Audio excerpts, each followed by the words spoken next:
Alright guys, we're going to be taking a look at the sync grid for the new legendary Pokemon that are coming to the game. And I think this is the first time the legendary event Pokemon is actually getting a sync grid, because we know Professor Sycamore is the legendary event sync pair for Xerneas. So, I mean, this is the first, so this is actually good though. This is very, very good. But anyways, let's just get right into this. So, Professor Sycamore sync grid with Xerneas. You got the typical stat increases. And then you got Moonblast move gauge refresh, and then more Moonblast move gauge. No, I mean, we are going to be getting more. I think? No, we're not. Anyways, I messed up that. One move gauge refresh for Moonblast, and then we got Moonblast power-ups. That's what I meant to say. And then you got Force Field 1, has a small chance of raising the special defense of all ally sync pairs when the user's move is, when the Pokemon uses a move, which is pretty solid. And then you got Moonblast Honor Roll 1. Moonblast raises the chance of lowering the stat value with an additional effects of moves. Pretty solid. And then you got Dazzling Gleam Power Up. And then you got Dazzling Gleam Move Gauge Refresh. Dazzling Gleam Power Up. Hornleech Power-Ups, Dazzling Gleam Power-Ups, Revenge Boost has a good chance of charging the user's move gauge by 1 when the user is hit by an attacking move. And we know Xerneas is a support type, so she or he is going to be able to take hits no problem. And then you got more stat increases, Hornleech Move Gauge Refresh, Hornleech Power-Up, more Hornleech Power-Ups, and you got Hornleech Master Healer 1. So Hornleech is going to be healing you even more when you pick that up. Another... Damn, okay, so you're getting 2 of them. That's pretty good, honestly. That is really good. And then you got Dazzling Gleam Power Up, and then you got the World is Vast MP Refresh, and that's their training move. And then you got Moonblast Power Ups, more Dazzling Gleam Power Ups, and then you got Healing Hand 2. Has a moderate chance of removing all status conditions of all ally sync pairs after the Pokemon uses a move. So pretty good.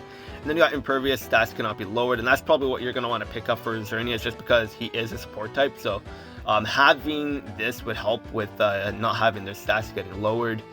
And then he has a general one. Reduces the sync move count by 1 when the sync move is used for the first time. And then you got Recuperation 1. Restores the user's HP after using a sync move. So Xerneas is definitely a very, very good support type in the game. And you can literally just throw Xerneas on any team and Xerneas will be really good. Sync move level must be 3 or higher to get this. So a lot of this stuff, I mean, this is a free-to-play one, so you're going to be able to get Xerneas maxed out, from what I know, because it is the legendary event, so you will most likely be able to get Xerneas maxed out, so that, this is going to be no problem at all to unlock everything. But the next one up is Yveltal and Lysandre. So we got the typical stat increases for them, and then we got Oblivion Wing Power-Up, Oblivion Wing Move Gauge Refresh, more Oblivion Wing Power-Up, more refreshes. Pretty good. That's pretty good. So in total we're getting +6 for the move gauge refresh, so that's pretty good. But I think they add the chances separately, so it's not going to be counting as like a 6, so you got like a 30% chance for each, which is still pretty high, of course. But I don't know if they actually stack, but if any guys know, just comment down below.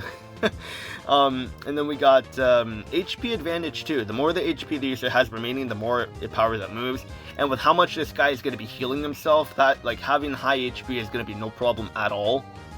And then you got Sharp Entry 1, raises the user's critical hit rate when the Pokemon enters the battle. And then you got Special Attack increases, Dark Pulse Power Up, Dark Pulse Move Gauge Refresh. And then you got more Dark Pulse Power Ups. And honestly, you're probably going to want to go for Dark Pulse Power Ups and a Dark Pulse build. Just because he increases dark moves for himself by 50%, I think it is, because it has Dark Power 5 or something like that. So having like a Dark type or a Dark Pulse build is probably going to be your best option, because Oblivion Wing is more like of a support thing for him, just because of how much healing it does, and with how much power Dark Pulse is going to do with his passive. You're most likely going to want to be building a Dark Pulse build with Xerneas, or not Xerneas, Yveltal and Lysandre. And then you got Dark Pulse Aggravation 1. Dark Pulse had the chance of inflicting flinch more. And then you got Harry 2. Powers up moves when the target is flinching. And that's a nice multiplier for Yveltal, so he's definitely going to be hitting pretty hard. And then you got Dark Pulse power up, End the World MP refresh, Unflappable prevents Pokemon from flinching, and then you got Dark Pulse power ups, more stat increases, and you got another Dark Pulse aggravation. Stat Reboot 4.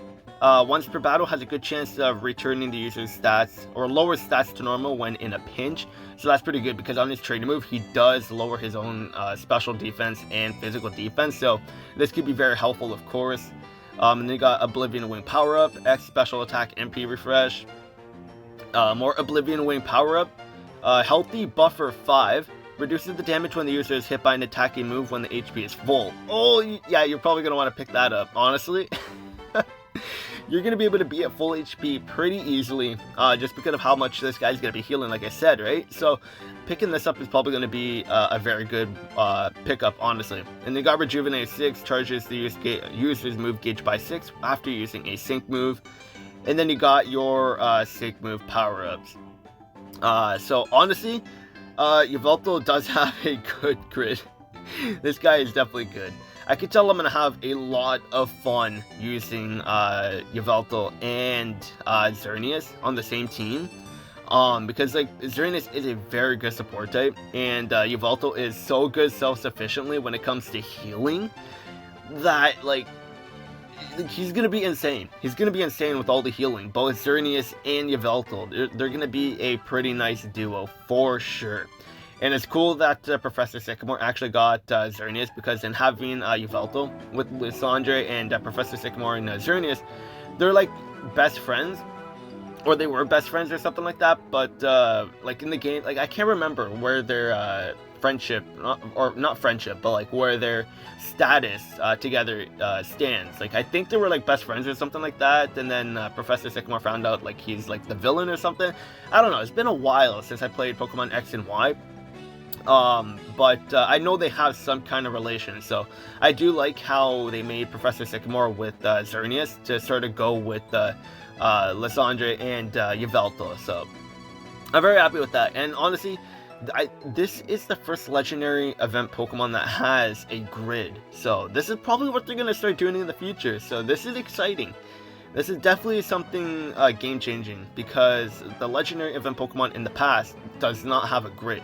And we know how crazy Mewtwo and Giovanni are going to be, or are. So like when they get their grid expanded, oh, they're going to be good. They're going to be even better.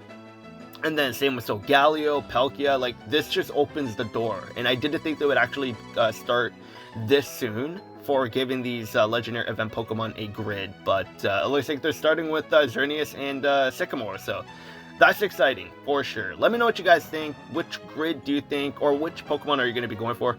I mean, it doesn't really matter, because Professor Sycamore is free to play and Lysandre is summonable, so if you're going to be summoning for Lysandre and Yveltal, let me know down in the comments below. But again, like I said many times in many videos already, save for the anniversary.